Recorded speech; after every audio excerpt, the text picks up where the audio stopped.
The following is a presentation of the Liberty Flames Sports Network from Van Wagner.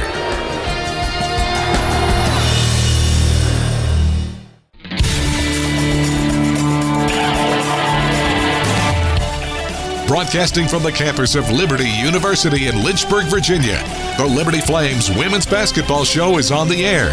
Your chance to hear from Liberty head women's basketball coach Alexis Sherard comes your way on the Liberty Flames Sports Network from Van Wagner. The Liberty Flames Women's Basketball Show is presented by Freedom First Credit Union. Start banking with Freedom First today. The Liberty Flames Women's Basketball Show is also brought to you by Bojangles' famous chicken and biscuits. It's Bo time. Carter Bank. Life lived full. Coca-Cola. Taste the feeling. By Foster Fuels, providing reliable service for 100 years. Lynchburg Nissan. Nobody beats our prices. Nobody. Rogers Heating and Cooling, servicing Greater Lynchburg's HVAC and electrical needs. Thompson Brooks Insurance, planning today for tomorrow. And by the United States Space Force. Have a question or comment for one of our guests? Email lfsn@liberty.edu or post a message at LFSN Radio on X, formerly known as Twitter. Mills for three. Yes! Avery Mills from 3rd Street. Liberty leads 57-51. Now let's talk Liberty Flames women's basketball. Here's your host, the voice of the Lady Flames, Jamie Hall. Welcome into this week's Liberty Flames Women's Basketball Show. The Lady Flames are coming off a nice win against Missouri State. We'll talk to Coach Alexis Sherard about that, as well as a look ahead to the games this week against JAX State and Kennesaw State. A lot of states in the Conference USA that aren't actually, some of them aren't actually states. Like Kennesaw's not a state. Anyway, sorry, I digress as I usually go off the rails. Not generally 20 seconds into the broadcast, but we do take rabbit trails every once in a while. But we'll get to all the X's and O's and find out where Coach Sherard has the team at this point as far as trying to battle their way into the top 6 in Conference USA. That would get you a bye, essentially. Only 7 through 10 have to play the opening round game. And if you're 11 or 12, you don't even get into the tournament. But the Lady Flames aren't in any danger of that right now. You really would like to be in the 1 or 2 spot because it's a more favorable draw. But in the top 6, at least, it gets you one less game to win the championship. And the Lady Flames are almost in that spot right now. It was a big win against Missouri State to kind of help them right the sails a little bit and get back on track. That's 2 different analogies. There's a sailing analogy and a railroad analogy, and those don't really work, but that's fine. We'll edit all this out, JaKayla. I'm mentioning JaKayla Thompson, our featured Lady Flame this week, and you got to see kind of behind the scenes a little bit of what goes into these podcasts, and not just the clumsy open that I just had, stumbling all over myself and mixing metaphors and not half making sense, but you also got to see kind of some of the technical stuff, the setup. You got here a few minutes early and kind of saw all the ins and outs of making this at least seem half usable whenever it's done. But welcome onto the show. Before I ask my first silly question, I hope you're doing well, having a great day so far. Yes, thank you for having me. When you were sitting here watching me kind of set the tripods up and and I've got an odd setup compared to some people, if they're doing a podcast, they may just have 2 microphones and a recorder. They may not have the video side of it and the cameras and all the stuff that it takes to get the YouTube version of the show.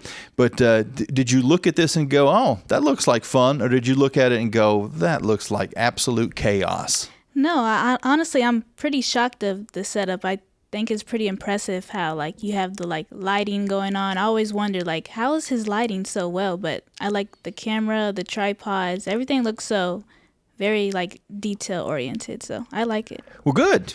And being a point guard, details are very important because you need to not only know what you're supposed to be doing, but you've got to know pretty much what everybody on the court is supposed to be doing. And that's something that's always fascinating to me is when you're playing the 1, as a 1, you can play the 2. That's no big deal. If there's 2 point guards on the court and you're not running it. You can play the 2.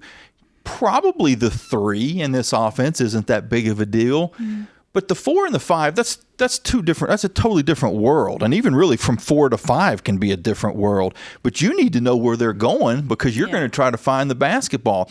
If we went out on the court right now and I said, all right, and I get to be coach for 20 minutes, and I say, all right, we're mixing everything up. Emmy's running the point, and JaKayla is going to be running the 5. How would that go as far as at least the dynamics of it? Now, you might not be able to post up against, Lynn or something like that, but at least knowing what you're supposed to be doing. Yeah, and that's the difficult thing about being a point guard is, like, you have to know where everyone is on the floor and what everyone is going to do because essentially everyone's an option. So if I was to be the 5, honestly, like, fun facts, I played 1 through 5 in high school, so I have, like, some post moves in my bag, but obviously D1 level, it's different. But I think I would be able to, like, set hard screens or, like, roll to the basket, seal open. I think I can do that pretty good. You're listed at 5'8". Mm-hmm. Is that fair? Is that the right number? Yeah. Okay. So how tall were the post players that you were playing against in high school that you were in there mixing it up at 5'8"? Yeah, I mean, I didn't see anything like crazy like 6'5", but I would say like every day by day, Friday nights we would play, I would see like 6'1", 6 foot. That's how tall. Okay. What was I guess tell everybody where you're from and what was the level of basketball back there? Yeah, I'm from Louisville, Kentucky. I played at DuPont Manual High School, it's in the 7th region. So honestly, Kentucky basketball, it works very different from other states. Like they have like a bunch of sections and a bunch of schools that play in the section to get to the state, but we have like 16 regions, and everyone in that region has to win that region in order to go to the state tournament. So I never got to go to the state tournament because that one school in our region won 5 years in a row. So I never made it out the region, but I would say Kentucky basketball was pretty hard. Is Kentucky still, because I think it might have been Malia that was telling us this, there's still just one champion of the whole state. One champion of the whole state. So it's like Indiana Hoosiers, if you've ever watched that movie, whether you're a school that has 100 enrollment or a school that has 5,000 enrollment, you're playing for the same title. Yep, it doesn't matter. So in some ways, now, is your district, like or conference, whatever the smallest level of competition is that schools of the same size, or could there even be big and small schools even at that level? Nope, big and small schools at that level too. Like we were a 5,000 school, and we would play a school in our district that only had 100 people. Wow. Yeah, it was crazy. That's pretty wild because in my head I'm thinking, okay, all the 100 schools are in the same district, and so they're playing each other. So at least you could play for the district championship. Well, we're not going to be able to compete for a state title. We've only got 100 enrollment. Yeah. But we can play for our conference or for our district championship. Yeah. But if you've got a 5,000 and a 100 in the same conference or the same district, that's tough. It's tough for the smaller schools because there's no real consolation prize. Yeah. You're just going to have to beat the big boys, and if you don't, then you don't. You're taking a loss. Yeah. Wow. Well, you were the big boys. So you were in a large school, 5,000. Did it almost feel like, and I know you wouldn't have known any difference at that point because that's all you knew in high school, but you go from high school to college, and the colleges that you've gone to are bigger than 5,000, don't get me wrong, but was high school a good preparation for college? Because if there's 5,000 kids in your school, you're not going to know everybody. Yeah. I went to a school that had maybe 800, and I probably knew 75%. Yeah. Maybe not personally, but knew I know who that is. Oh yeah, she's on the the cheerleading squad. He's on the track team or whatever. Actually, we didn't have a track team. Now that I think about it, we were a really small school. Yeah. But did it kind of prepare you for college a little bit? Yeah, I would say it did for sure. Just the diversity, and we had like a bunch of different like separate schools within our school. Like we had a youth performing arts school. That's all like band and orchestra, people that like sung, so choir. And then we had like in art school, people who like to draw, things like that.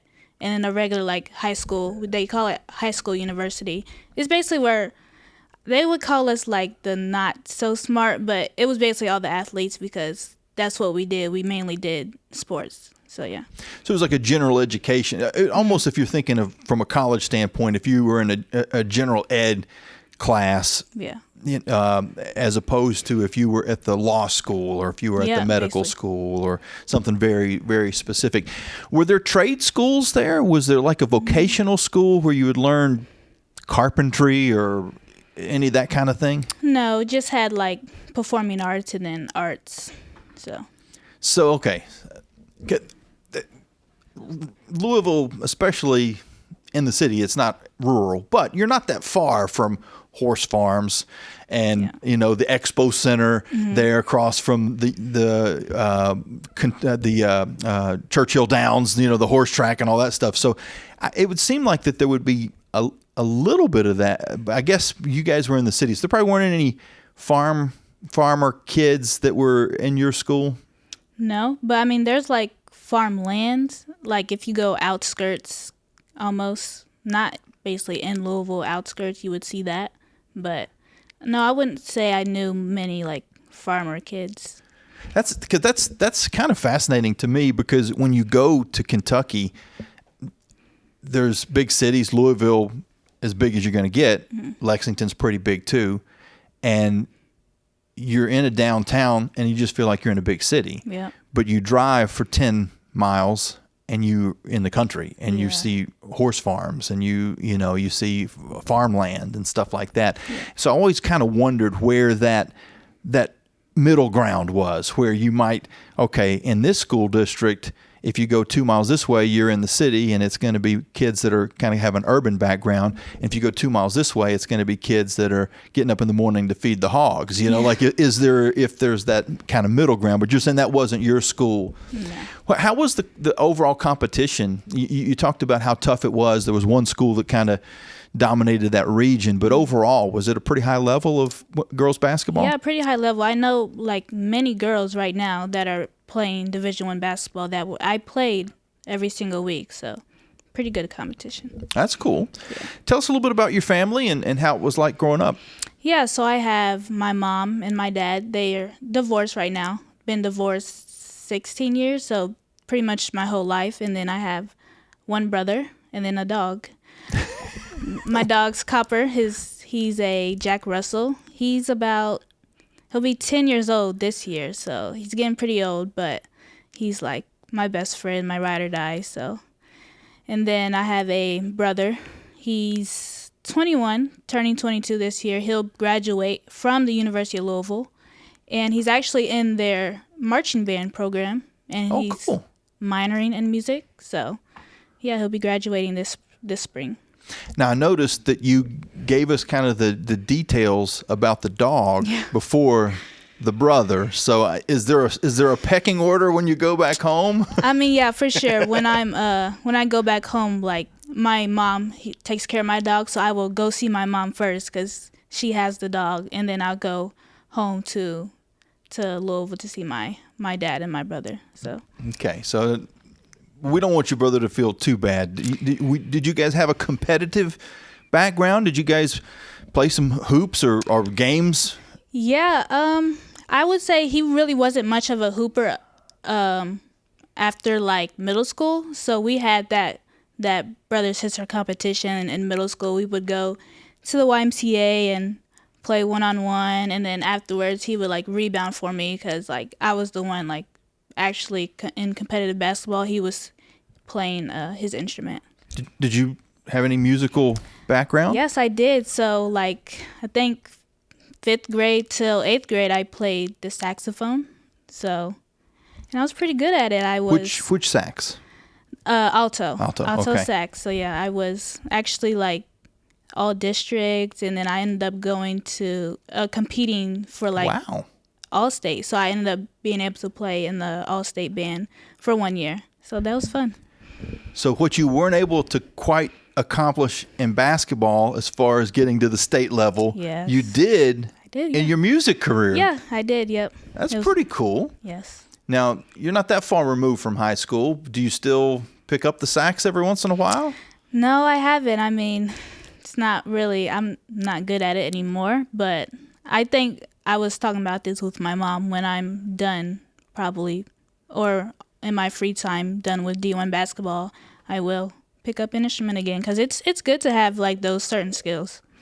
How is it like riding a bike? Like you'd pick it up and maybe you'd be a little rusty, but how long would it take for you to feel like you were pretty good again? Yeah, I feel like it would take a couple weeks, couple practice sessions because I mean I'm just trying to like figure it out. I don't really remember which keys are which, like C flat, B, D. I can't really. I know where like finger placement is, but I think it's gonna take me a couple weeks. Is there any artists that you, when you were playing the sax regularly, that you enjoyed listening to because they had saxophone in their music? No, I didn't really like. I don't really pay attention too much in music. I don't like listen for which instruments are. But that's interesting. I should probably do that.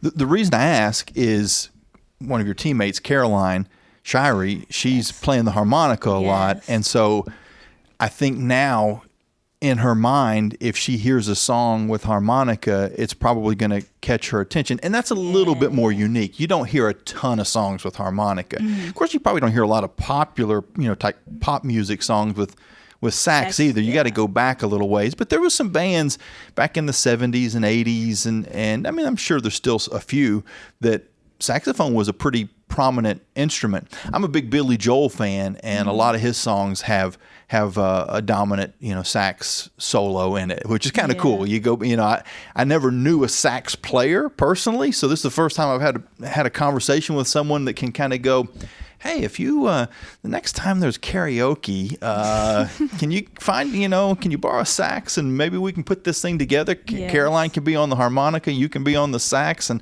I can pretend like I'm Billy Joel, which I can't, by the way. But okay, that's something kind of cool to think about in the future as you listen to music. And again, you're not going to hear, Kendrick Lamar is not going to have sax in his songs, but Jason Derulo does. He does, yeah. There's some sax in some of his songs, and so there's some more up to date modern artists that do throw some sax in there, which is kind of cool. Yeah. Now you talked when we were setting up, and I was talking about the cameras and everything. I said, "Is this your job at Christmas time, or who is the person in your family that's going to always have the video camera out, whether it's the phone or something better than that?"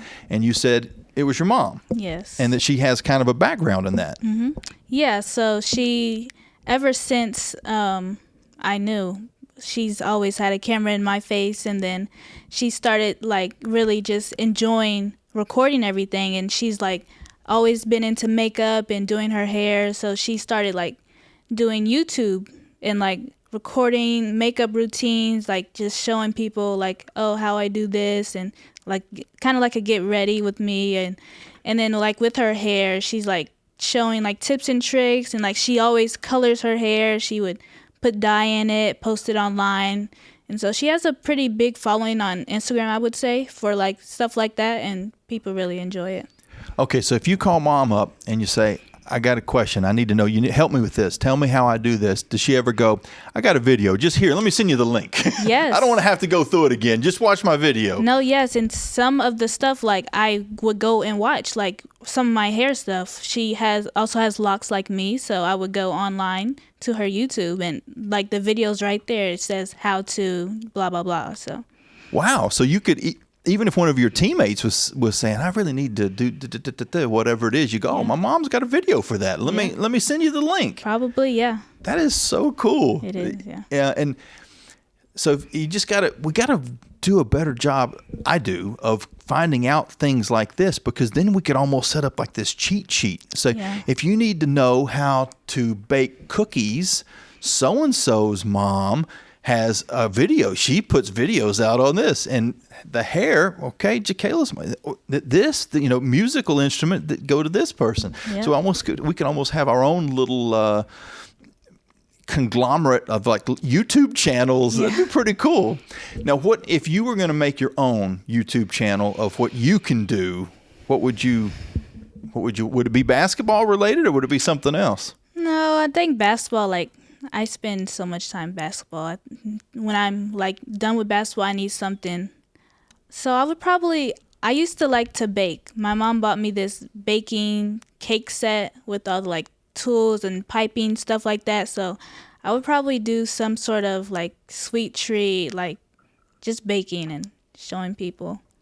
Do you ever watch any of the bake-off type shows? Yes, I have on Netflix. There's some of my favorites. How to Bake a Cake. There's Sugar Rush. There's a bunch that I love to watch. You ever watch the kids? Yes. I forget what it's called, but where the like kids. Master Chef with Gordon Ramsay. That's my favorite.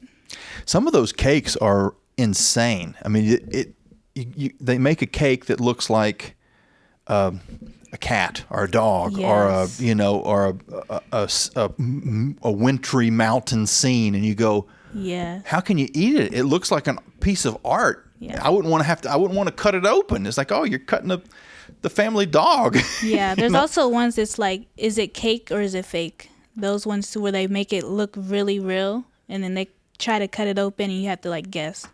Those are fun too. It might have been the Kelly Clarkson show. I can't remember for sure, but there was some show where a person. I'm not 100% sure about anything that I'm saying right now, so take any of this with a grain of salt. But I think it was someone who was famous for baking cakes. Came on the set, sat down in a chair to do the interview, and the chair was a cake. Oh my goodness. But it was strong enough that she could sit on it. But then once she picked up like the arm of the chair, she could eat, like it was crazy, the stuff they can do. Mm-hmm. Well, I endorse that idea 100%. If you want to do a sweet treat channel, I know there's some teammates that you have that will be more than happy to either help you make the things or definitely help you eat the things. Because that's a little tradition that you guys have had on road trips when you win a big road game. I know the Navy tournament was one of those, and George Mason was one of those. There was one other I'm forgetting. I think it might have been UTEP in New Mexico State, where you get to stop and get the Cheesecake Factory or the Freddy's milkshake, or I think Crumble Cookie or Insomnia. I forget which one it was. But does that give a little extra motivation? We need to win this game because I want some sweet treats. Yes, that's why I love away games. I'm excited. Get a couple wins, and next thing you know, you're. What would be your go-to if you got to pick where we're going? It would definitely be Insomnia. I think they have the best cookies. If you could get a little scoop of ice cream with that, oh my goodness. Yes. One of those peanut butter cup cookies with vanilla ice cream on top of it. Okay. All right. Well, we record these things, and I'll give you a little secret for those, behind the scenes. We usually record these around lunchtime, and generally I haven't eaten yet whenever we record these. Yeah. So when we go off the tracks a little bit and start talking about food, you might start hearing my stomach rumble a little bit. I'll have to hold the microphone a little further up because it's definitely that time of day where food is on everybody's minds. Well, let's take a quick break, and when we come back, we'll talk about how you got to Liberty and kind of some of the goals that you have out in front of you. Perfect. We've got JaKayla Thompson right after this timeout here on the Liberty Flames Women's Basketball Show. What's important isn't that Freedom First has been in business since 1956. What's important is how we've been doing business since 1956. Since day one, we have been accountable to our members, not stockholders. We make loans that cost less, offer savings plans that pay more, and give back to our community, and that hasn't changed. What has changed is our ability to serve you with more locations and more technology to simplify your financial life. Freedom First. It's a place where anyone in our region can bank for good. It's bow time. It's not just football season. It's tailgate season. And that includes every kind of football, whether it's got goalkeepers or goalposts. The kick is good! Because it doesn't matter where or how you tailgate. When you've got crispy chicken and fluffy buttermilk biscuits from Bojangles, your tailgate is better than great. It's legendary. Head to Bojangles and order your tailgate box with boldly seasoned chicken, fixins, biscuits, and legendary iced tea today. It's bow time. You're listening to the Liberty Women's Basketball Show, presented by Freedom First Credit Union. Today's show will continue after this 1-minute timeout on the Liberty Flames Sports Network from Van Wagner. Thousands of our teammates make and deliver 300 of the world's best brands and flavors, locally. From the heartland to the coast, in big cities and small towns. Our products are moving, and our trucks are rolling. We share a passion and a purpose, and we love to refresh and serve our communities.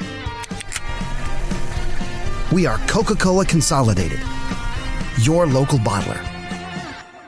At Carter Bank, we believe life is best lived full of opportunities and dreams, of goals achieved and promises kept. We've been creating opportunities for more people and businesses to prosper since 1974. That means great local lending, convenient access to your money, accounts and guidance that make it easier to get more done. We are Carter Bank, the preferred community bank of Liberty Flames Athletics. Visit carterbank.com to learn more. Member FDIC, Equal Opportunity Lender. Hi, this is Alan York, asking you to join the team as a member of the Flames Club. As a Flames Club member, you can make a difference by directly contributing to the success of Liberty Athletics. The Flames Club's mission is to raise the financial support needed to provide our coaches and student athletes with the resources to compete for championships. Membership levels vary and begin at just $75. Some gifts may even be tax deductible. When you join the Flames Club, you're truly investing in champions and championships. Join today at libertyflamesclub.org.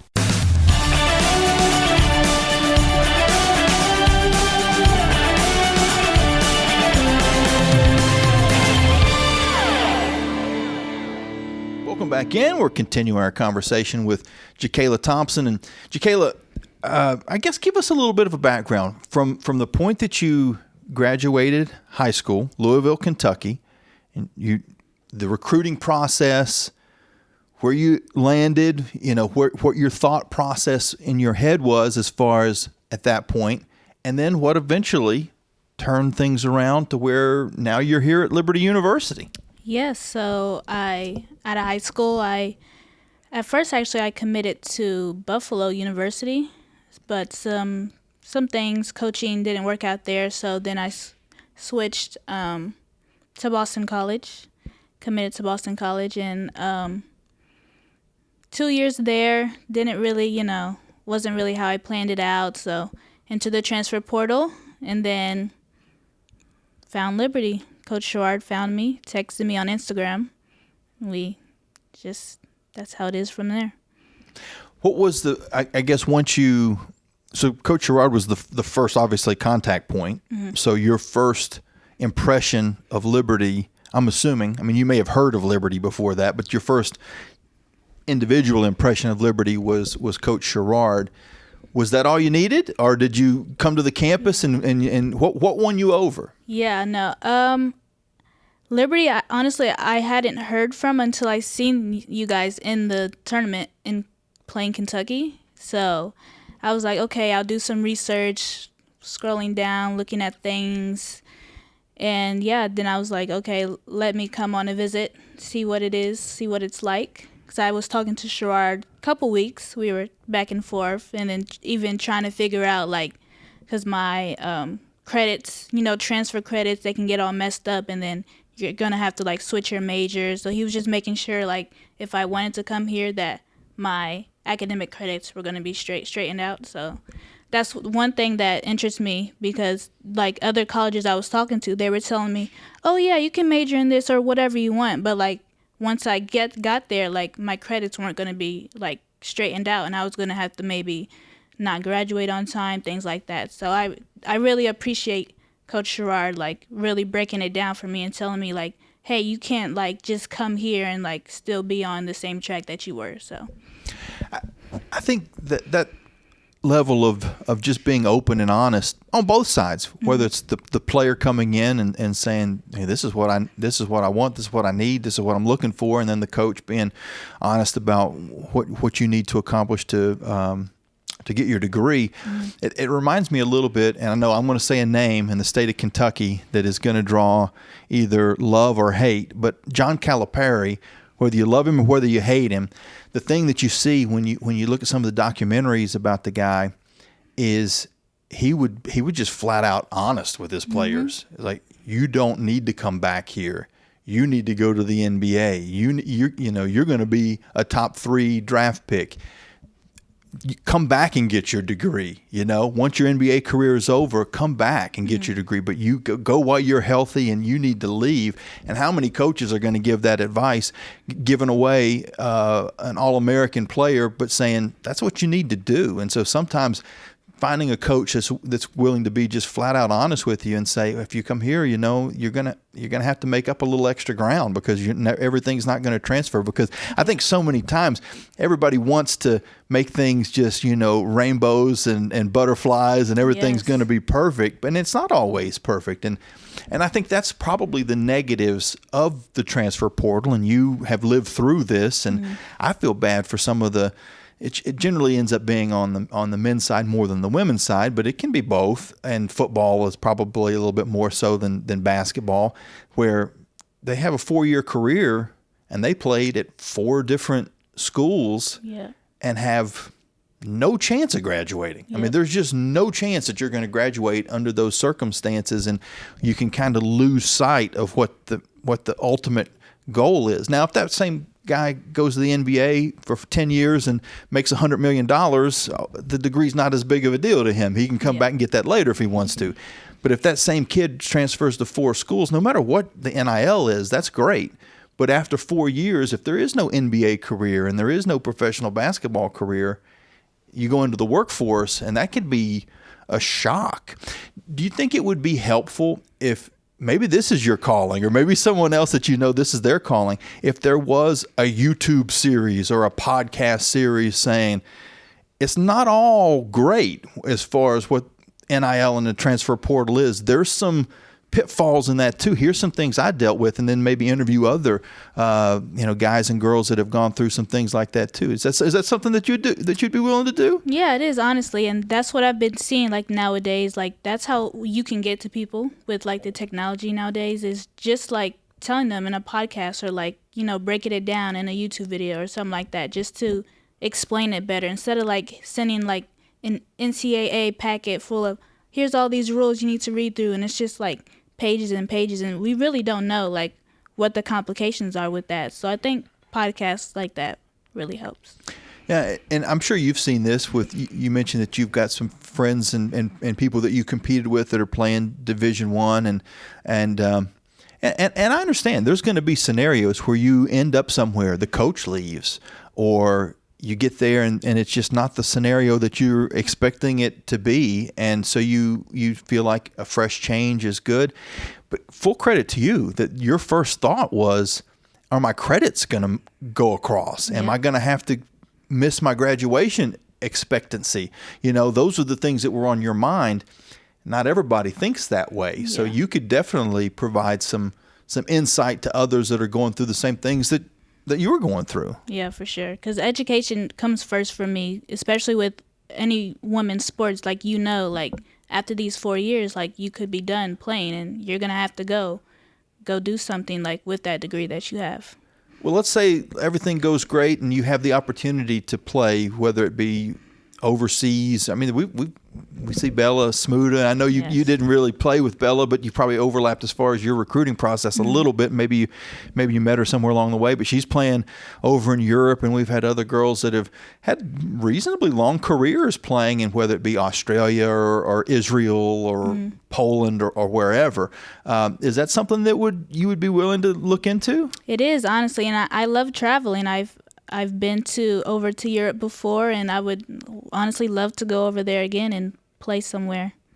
Okay, so let's hope that lasts for 10, 15 years after you graduate. When it gets to the point that you got to hang up the sneakers, what's the job path that you want to go on? Yes, so I'm very interested in physical therapy and wanting to help people rehabilitate any sports injuries, or even I'm very interested in the little kids and how they grow up to be, and the disabilities they have, the stuff like that. So I think I want to go into physical therapy school, and that's about 3 years doing that, and then become a doctor of physical therapy, hopefully.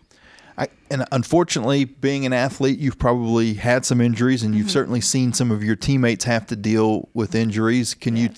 Was that part of the reason that you wanted to go in this direction? Yeah, definitely so. I think I'm always in the training room, getting rehab done, on anything and anything as possible. So yeah, just seeing that happen throughout my basketball career, and just knowing like there's really a mental side to that more than physical. So just being able to just study that and like learn, and just being able to give back and teach people. I think when you talk about doctors, they'll say bedside manner, and you could have a great surgeon or a great general practitioner or whoever, that's helping you with whatever is wrong with you.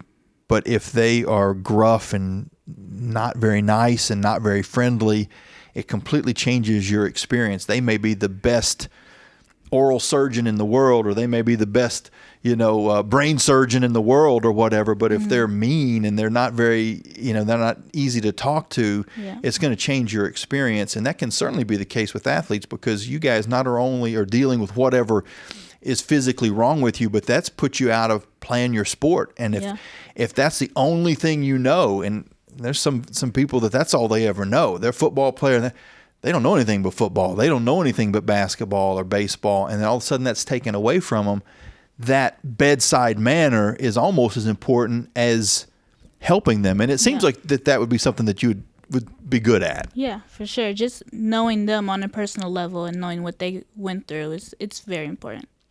We see more and more of the mental health awareness games, and it seems like the NCAA and individual schools are putting more of a focus on that. Has it in your time as a high school athlete, now a college athlete, have you seen an improvement there?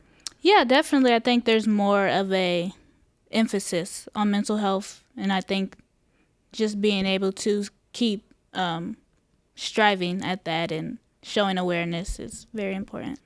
Do they do a good job of getting, and I don't mean Liberty per se, but maybe just like NCAA and in high school too, do they do a good job of getting feedback from the athletes about what's good and what's bad about how things currently are? I feel like they can do better. I know sometimes I would see like an email come across and like, here, take this survey and tell us, your experience about how you were on this team or whatever. But I don't know. I feel like there can be some things done better on that side of things. Well, you seem like the type of person that could be a good advocate for that. If that's part of the career you're going into, you could kind of get a head start on that in college, even when you're kind of interacting with your teammates. If that's your special, it's kind of going back to the baking and the cooking and the hair and those types of things. Well, if that's your specialty, you pass that on a little bit and give some advice to your friends and teammates. And as you're learning more things about the physical side and the mental side of what athletes go through, then you can kind of rub a little bit of that off too. So that could be cool. It's a good idea. When you guys are playing your Among Us game on the bus, and for those that have watched the podcast, you've heard me talk with some of the others about this. Everybody's pretty much involved. I think it's like 99% of everybody's in on it. Yeah. Are you, because I have to pay more attention to what's being said, are you one of the more aggressive people that are barking at everybody else going, she's the one, like she's the imposter, and I know go back and watch some of the other videos, or you can just Google about us and you can figure it out. But it's a game that has, I think, really helped the chemistry of the team, but at the same time sometimes it can get a little bit competitive and you've got some yelling going on. I would say I'm not more the aggressive person unless I'm being accused. Like if you're accusing me and it's not me, I'm gonna like come back at you. Like, why are you accusing me of that? So I think I'm more of a person trying to like lay low and like really figure them out. I'm really listening to how people are responding to others, because that's how I tell if you're the imposter or not. Not really based on in the game, but if you respond a certain way and I'm like, that's kind of sus. I'm like, okay, it's probably you. So it's kind of like it's like having a poker face, but sometimes if somebody accuses you and you are the imposter, then you got to react the same way that's as true. if you're not so if you're going to be aggressive and go, what are you accusing me for? You got to do it like equally either way, or they'll figure you out. So, okay, that's pretty fun. Anything else fun that you guys do that maybe we don't know about? I mean, I would say like basic stuff like make TikToks or like, I don't know, just talking with each other, laughing in the meeting rooms after film or pregame or dinner, stuff like that. So we just love bonding, especially away games. That's why I also love away games. We're more tight knit. Like home game, everyone would kind of like do their own thing, go home back to their houses or stuff like that, have homework, school. But away games, like you have to like focus on the team because we're away from campus. So. Well, I've kept you too long, and we haven't really talked very much about basketball at all. But this, especially since conference season has started, you've had some great games. The minutes are going up, the averages are going up. Everything seems to be going in the right direction. I know maybe not quite as many wins as you guys would want at this point, but there's still a lot of season left. So I guess that let's close with this. How do you feel that this season has gone so far, and what goals do you set for yourself and the team to finish things up?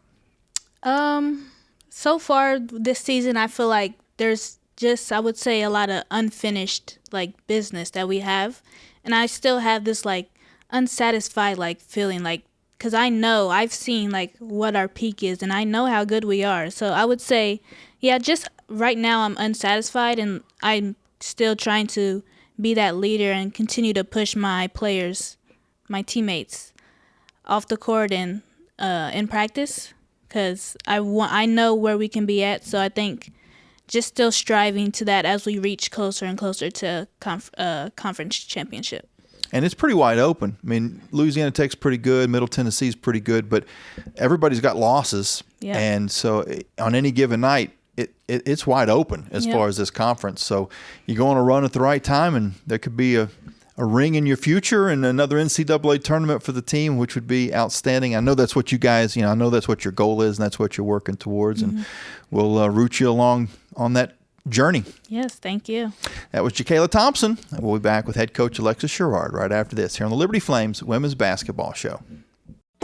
Turn up the heat. Foster Fuels is a proud partner of Liberty Athletics. Fostering warm moments for 100 years, Foster has been providing exceptional propane and gas services throughout Central Virginia and surrounding areas. From propane to fireplaces and tank installs to tankless water heaters, Foster does it all. Visit fosterfuels.com or download the app to order fuel, pay your bill, and more. Get the customer service you deserve and turn up the heat with Foster Fuels in the Liberty Flames. Lynchburg Nissan's model year in sales event is on, and the savings are huge. Remaining 25 models are tariff-free and have 0% up to 60 months. Discounts up to $7,100 off MSRP, and new cars starting at $18,950. Lynchburg Nissan is ready to pay up to 130% of fair KBB for your trade, too. We also offer guaranteed credit approval. Inventory is limited and selling fast. Stop by or schedule your appointment at lynchburgnissan.com, home of the million-mile warranty. You're listening to the Liberty Women's Basketball Show, presented by Freedom First Credit Union. Today's show will continue after this 1-minute timeout on the Liberty Flames Sports Network from Van Wagner.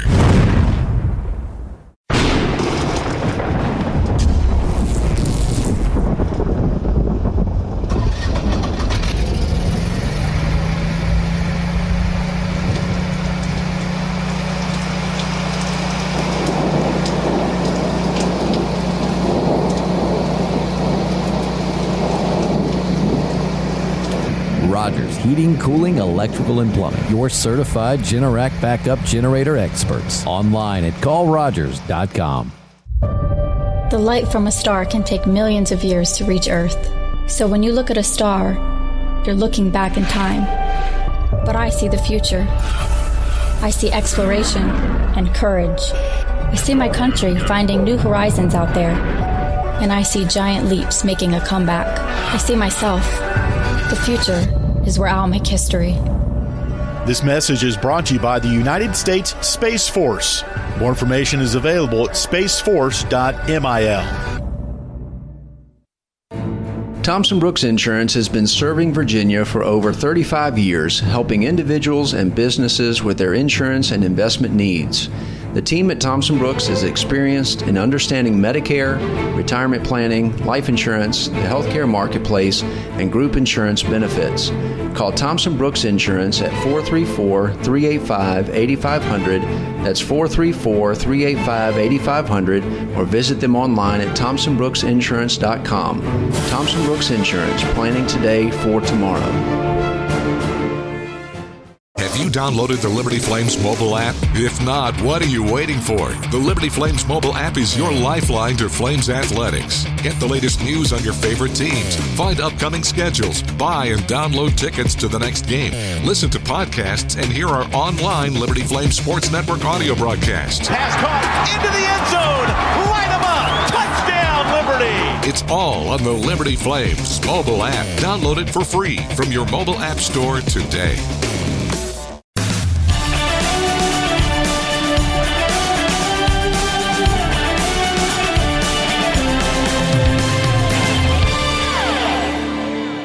Welcome back into this week's Liberty Flames Women's Basketball Show. We're now joined by head coach Alexis Sherard. Coach, welcome in. Thanks for having me, Jamie.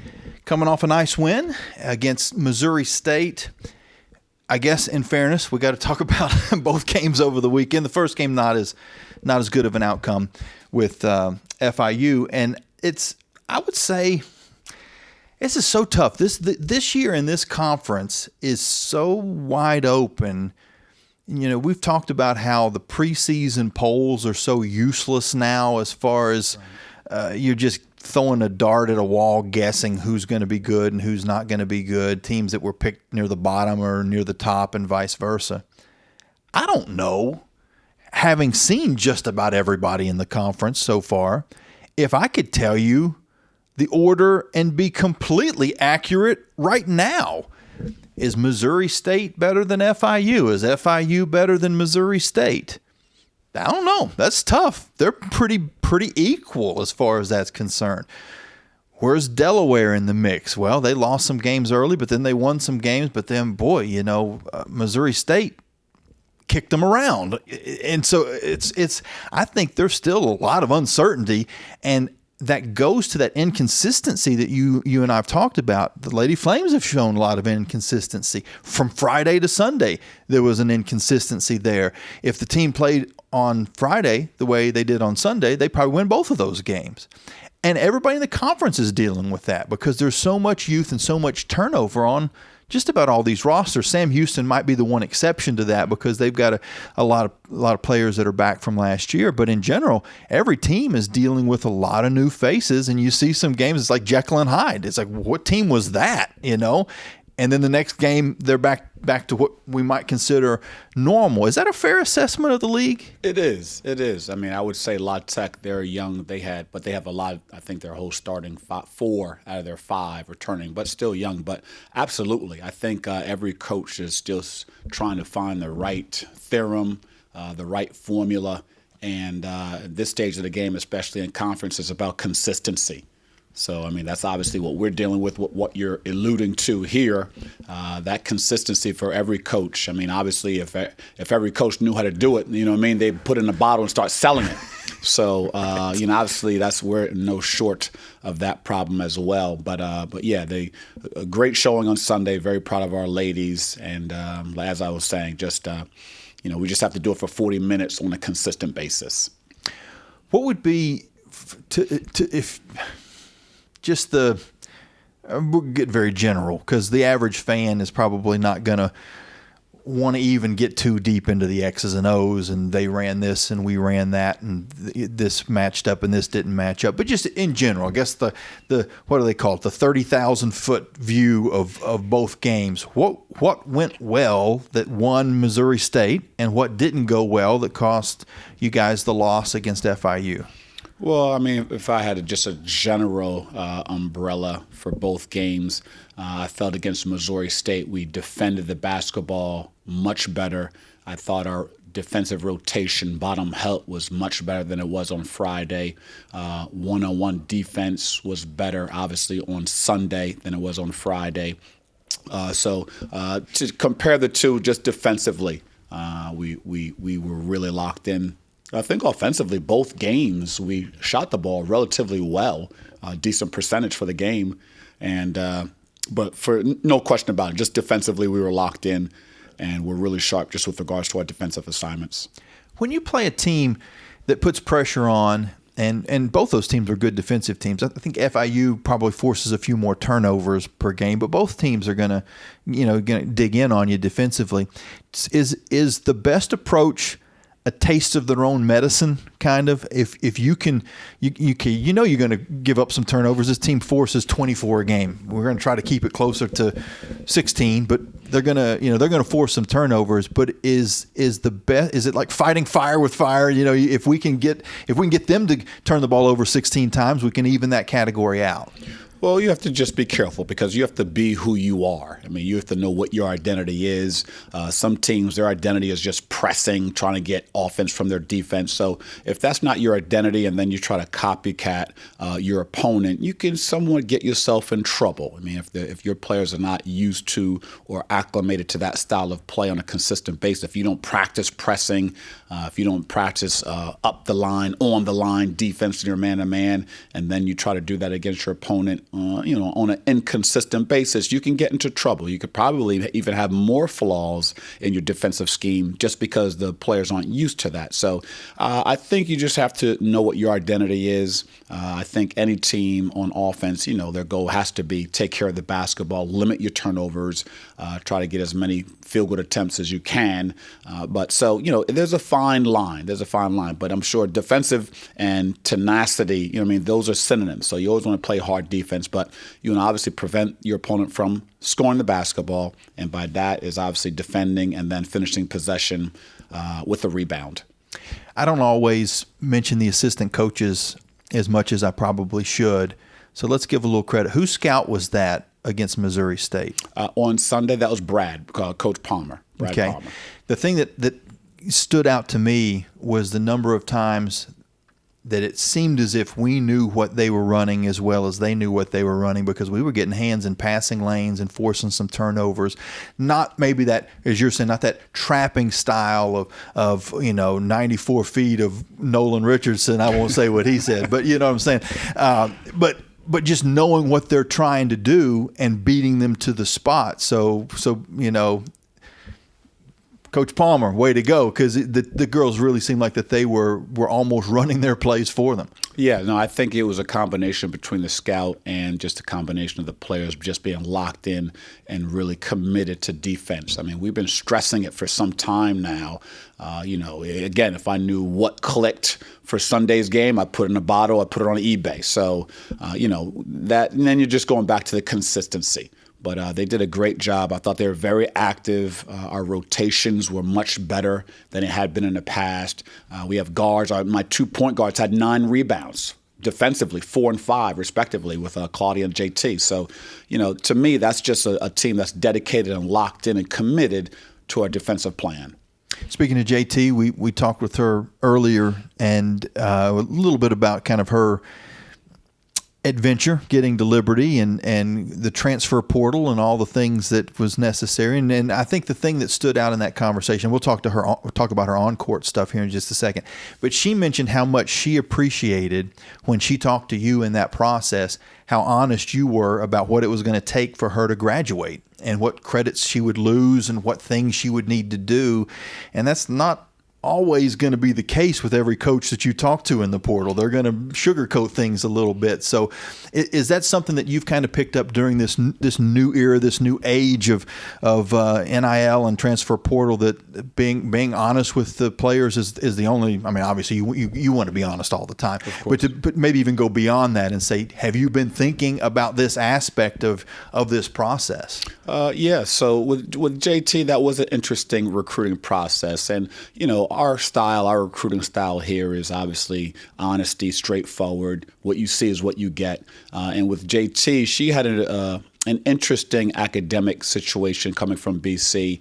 And, I really tried to paint the almost not the worst case scenario, but the worst case scenario, because I think when players in the portal, they're obviously looking for something. And, we want players that are looking for honesty. We want players that are looking for a better culture, a better system, better people that they want to be around, and obviously wanting to grow spiritually. So I think that confidently we can offer that. So JT, she was a very good student. She had there was a couple of small wrinkles that we had to iron out just with her major. Nothing serious, but I was brutally honest with JT, and I think her and her family respected that. And then it obviously ended up working out. But she's an amazing human being. She kind of has an old school soul. So I like joking around with JT, but she's a great human being. She does a great job both on the court, off the court. Obviously, being a first year here at Liberty, and really challenging her just with regards to a leadership role, being more vocal. And I think she's really embraced that. And obviously, she brings on the court defensive presence, strength, athleticism, which any coach can use at any time.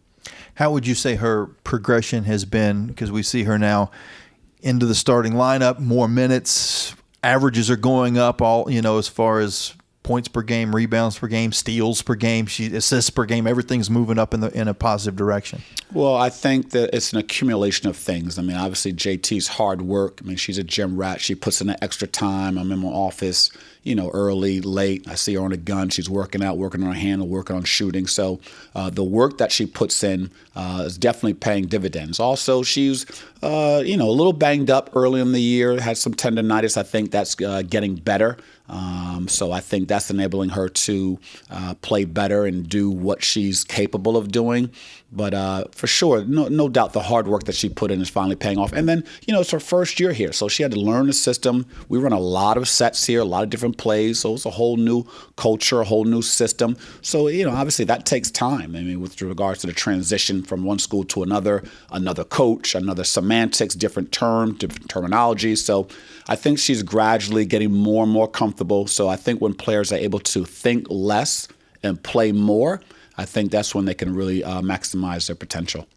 I know in the last couple of weeks, some players that were on the bench are now starting, and there was with Ife's injury that kind of changed things. Now she's back in the lineup and back in the starting side of things too. So it has kind of changed who is coming off the bench. But we had talked about the bench numbers weren't what you were hoping for. But in that game against Missouri State, the bench gave a major contribution and really was the difference between winning and losing. Yeah, it was actually 23-0 bench points. So, that's something that we preach. I always say the goals that we have is going to take the whole family, not just you can't win with just 2-3 players. You need everyone, because in any given night, you have Ife go down with an injury. You can have someone with sickness, injured. So, you need your bench to be ready and able to produce. So when they sub in, you're not dropping off. They're kind of either maintaining or even improving the outcome of when they're in the game. So I was very pleased with our bench. I think everyone contributed. Like I said, I think everyone had at least one rebound on the team, which, that's a major contribution. I mean, that's ending a possession for your opponent, limiting them to, not allowing them to get another shot in that possession. So that's something that we really value. And to me, again, I just think that that's everyone locked in from top to bottom. Big picture, and I know this is your first year as the head coach. You've been around forever, but your first year kind of calling the shots. Big picture, though, what was lost last year? And I know I'm not making excuses about the record this season, but when you look at what you knew you were going to lose through graduation with the Emmas and the Bellas and the Annas of the world, but then what you didn't know you were going to be losing because of the transfer portal and having to kind of adjust with that. And you can reload a little bit, as you saw with JT. You can get some players out of the transfer portal that are going to be an impact player. But when you go through a year where you guys lost as much as you did last year, is it almost a 2-year rebuild to kind of recover from that much? 73% of the offense gone? Absolutely. I think that's a safe barometer. Obviously, we lost quite a bit. I think we still have talent in the room, but experience is just something that is very, very difficult to replace. That's something that you just can't transport and put it into your players. That's something that they have to go through. And, depending how the transition, how long it takes, how high, low, how consistent or inconsistent that transition affects your team. But I think, 2 years is probably a safe barometer just with regards to recovering with that high percentage of a loss. But, I think our goal is still, we're trying to win a championship. I think we have enough talent, no doubt, to win. It's just a matter of, can we play consistent, defense for 40 minutes? Can we stay consistently offensively for 40 minutes? And that's, time will tell. But that's no doubt. That's what our goal is. That's what we're aiming for. And that's what we're working for this year. And I guess sometimes maybe the margin for error is what is reduced whenever you've got less, you got smaller numbers. I mean, if you just look at the numbers, there have been years that the team has had a roster of 15 or 16, and you're talking about as far as healthy players, that number at one point was 10, when Efi was out. So that just gives you a smaller margin for being able to be in that zone of success, but ultimately, like you're saying, the talent is there, and this is a league that's wide open. We just talked about that a couple minutes ago. It's a wide open league. As good as La Tech is, they've proven that they can be beaten in this league, and even certainly out of conference, they lost some games. So there's no Middle Tennessee from 2 years ago, or Liberty from last year, or if you go back to the A-Sun days, Florida Gulf Coast, or if you go back to the Big South days, everybody was saying that about Liberty every year. When is this Liberty team going to graduate? Well, they graduate, and they've still got another group that's just as good as the year before was. There's not really that dominant team. Correct. There's a lot of parity in the conference, and just with regards to Liberty, I mean, when you're in a transition year, when you lose a lot, I think the most important thing are the types of people, the types of players, because win or lose, the character on this team, the integrity, the resilience that this team has is just unbelievable. I mean, just such a godly team. They love one another. They pray for one another. I love coming to practice every single day. Just a great group that just works hard. They're unified. They represent Liberty in the right way. So, we're going to work hard, and we can live with the results. And again, you're not going to win every game, but there's a way to win and there's a way to lose. So I think with this team, they have a bounce back mentality. They're not, woe is me type mentality. They want to work hard, and they do a very, very good job just with regards to learning from their mistakes. They do a great job in post-game film sessions and just applying what they're learning. So I'm just very, very, I wouldn't want to coach any other team in the country than this group of young ladies. I think I'm just blessed to have this great group of young ladies to coach. Taking just a quick look at the standings, we were talking about La Tech. They are at the top at 8-1. Middle Tennessee 7-2. Sam Houston 6-2. Those are the teams that we've kind of talked about most of the season as being near the top of the standings, and they're still there. Missouri State right in that mix. FIU and JAX State right behind them. Liberty and Delaware a game behind FIU and JAX State. Well, here you got Kennesaw State that's a game behind you. JAX State's a game ahead of you, and those are the two teams you're playing this week. And not to make too much of an emphasis on that number 6 spot, but there's a huge difference between being 1 through 6 as far as the seeds are concerned and being 7 through 10. And you really don't want to be 11 or 12 because you don't even get a ticket to the dance. You're not even there. Right. But to get back into that 6 or above, you're playing two teams that are going to be fighting for those spots. In it now are just outside looking in, and a very important week on the road, but it seems like your ladies kind of enjoy playing on the road a little bit. I think they've been more excited about talking about this road trip than they were the homestand. Yeah, I mean, again, you lose that percentage of offense, you lose that percentage of leadership, that percentage of experience. You would think they'd probably be more successful at home, familiar grounds, familiar court, fans. But for some reason, we've obviously had to have a better record on the road. Again, whatever reason that is, At this point, I have no idea. I mean, I would prefer we be just as good both away and home. But for this week specifically, yeah, these are two big games. We always say our next game is the biggest game of the year simply because it's the next one. But this time of year, February, every game is placement. You know what I mean? It's a big impact on your seeding for the tournament. And every game counts in conference. So, we understand the magnitude of each game. We understand the seedings. Our team, we had the diagram of the Conference USA tournament brackets on big screen and just explaining the buy-in games and, the games, how many times you have to play depending what seed you are in. So, it's I think our ladies understand. Again, I think it just boils down to the consistency and, being able to produce when the lights go on for those 2 hours. Talked to Claudia after the game against Missouri State, and she had played well and actually didn't miss a shot in that ball game and kind of had bounced back from a not so good game the game before. And so I was asking her, I was like, what, kind of the same thing. What are the differences? What has been the issue and what kind of worked out better today?